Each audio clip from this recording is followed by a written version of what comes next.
Welcome. I'm Pina Giovannitti, Behaviour Consultant with Children's Inclusion Support Services. Today, I'm going to talk to you about techniques to support conflict resolution and how this strategy can reduce challenging behaviours in your program. Conflict resolution can look very different depending on the child and the situation we are facing. This strategy is adaptable and flexible based on the children's stages of development and their individual needs, which is why we combine various techniques to support it. In working with children, we get to accompany them through all the ups and downs they experience when interacting with peers. Educators are key players in promoting children's socio-emotional development by supporting their big emotions, teaching them to communicate their needs, and to develop problem-solving skills.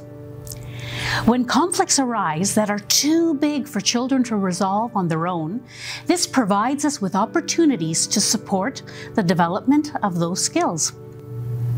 I'm sure we're all familiar with this scenario. Two children fighting over a toy, and we hear them say, "I had it first." "No, I had it first." We're on high alert. We tense up and our emotions rise. It's so difficult to listen to children arguing. So what is our typical response? We might say, "Okay, if you can't play with this nicely, I'm putting it away." Then we're done with it. We know that we can expect to see some tears and hear some whining, but then it will be done and we don't have to deal with all this fighting. Now, let's break down this same scenario following our key techniques for conflict resolution. You see two children arguing over a toy.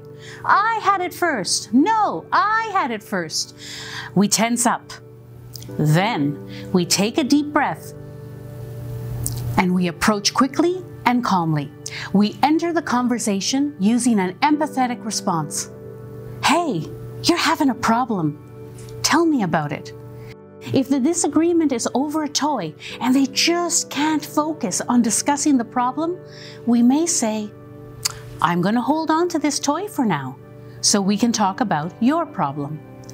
By holding onto the toy, we neutralize it. The children know they're going to get it back, but they have to talk first. This helps to alleviate some of the anxiety so they can focus on problem solving. Then we're going to listen. We're going to listen and gather information. "Tell me about the problem." We start with one child and we assure the second one that they're going to have their turn to talk. Once we have listened to both children, we clarify the information to make sure we've understood. We can summarize. "All right, so let me make sure I understand you correctly." And we rephrase the problem. Then we invite them to brainstorm solutions.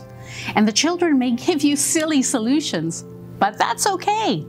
We're going to accept those solutions in our long list of solutions and find one that works for the children involved and that works for the classroom as a whole. But it's not over yet. We don't walk away thinking our job is done. We stay close by and provide any additional support that the children may need to implement their solution. Then we give them positive attention when they're doing something well.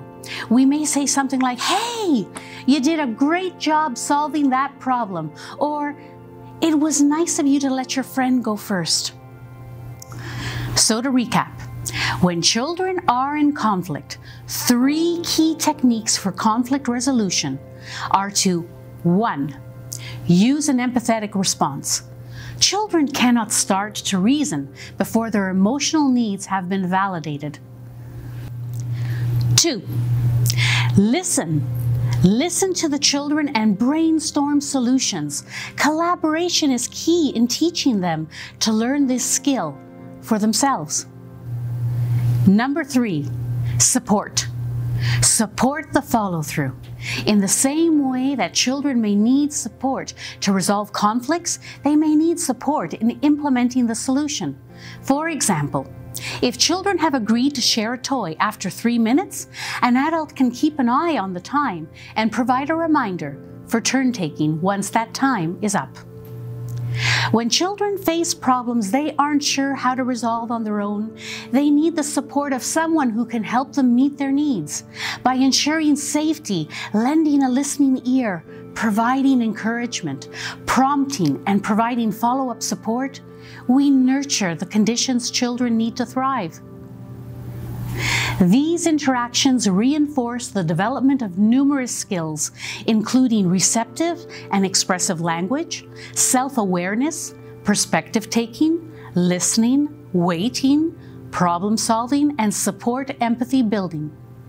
Because all behavior is learned through experience, we want children to have the experience of working through their problems. When we support children in conflict resolution, children learn that they are competent and capable to communicate their needs and problem solve. In supporting the needs of children, we build relational confidence. We show children that we trust their ability to find solutions, and in turn, they trust that we are able to support them in finding them. When children know that there is a reliable adult to support them in conflict resolution, this reduces the stress associated with the conflict at hand and opens up the opportunity for them to learn from the experience. In supporting children in conflict resolution and the development of problem-solving skills, this preventative strategy reduces the escalation of challenging behaviors and sets children up for success, because children learn they can talk instead of react. Conflict resolution can feel intimidating to try, but it's a risk worth taking if we want to equip children with the skills for finding their own solutions. Conflict resolution is an opportunity for co-regulation and co-learning. Children don't have all the answers, and neither do we, which is why we need to collaborate with them in problem-solving opportunities. When we are engaged in conflict resolution, we promote the development of this skill in children. This reduces the frequency and intensity of challenging behaviors because children's stress levels decrease when they are supported by an adult who is willing to see them as more than just a child with challenging behaviors. As Dr. Ross Green says, behaviorally challenging kids are challenging because they're lacking the skills to not be challenging. When we communicate to children that we will support them through any problem, emotion, or need, we are helping children to make sense of the everyday stresses they face. So remember, be empathetic, listen to your children, and support them in implementing their solutions. I'm Pina. Until next time.